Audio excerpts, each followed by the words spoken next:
Hello guys and welcome to our presentation about Aussie rules.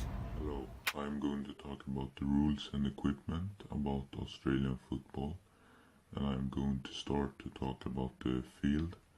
The field is played on grass and is oval shaped and looks like this.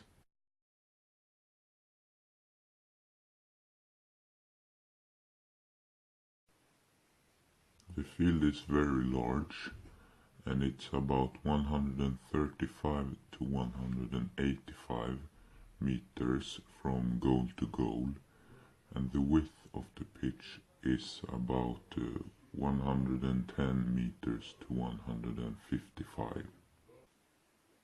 The goals are 4 big poles and they look like this. You can score in 2 different kind of ways, and it is by scoring a goal or scoring a behind. By scoring a goal, you shoot the ball between the 2 middle poles and you get 6 points by doing that. And by scoring a behind, you shoot it between one of the middle posts and the outer post, and that gives you 1 point. Because the field is so big, you are allowed to have 11 players on each team, and even though this is one of the toughest games, only some players wears a helmet, but most of them wears a mouth guard. When you're passing the ball, you can do it either by shooting the ball or by punching the ball, and by doing that you have the ball in one of your hands, and the other you punch the ball like that, so it goes flying. And if you're running with the ball must touch the ground at least every 15 meters. Tackling is a big part of this game, and you are actually allowed to tackle any of the players who are nearby the ball. I was gonna clean my room until I got high. I was gonna get up and find the broom.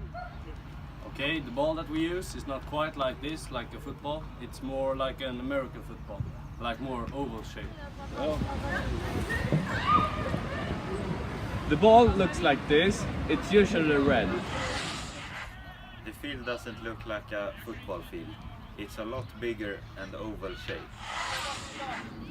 It's a mix about normal football and rugby.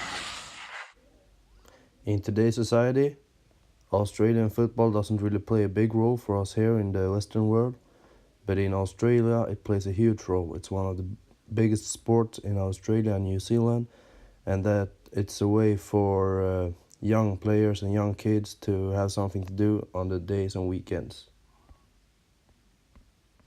You could say that Australian football is kind of like their sort of normal football, as we would call it. It's their weekend fun, and they can be up to 60,000 spectators in every game. So it's a very big sport. We were going to show you some tackles in the sports, but unfortunately we can't do that due to copyright. So you'll just have to imagine one guy running with the ball and another guy trying his best and everything to get him to the ground.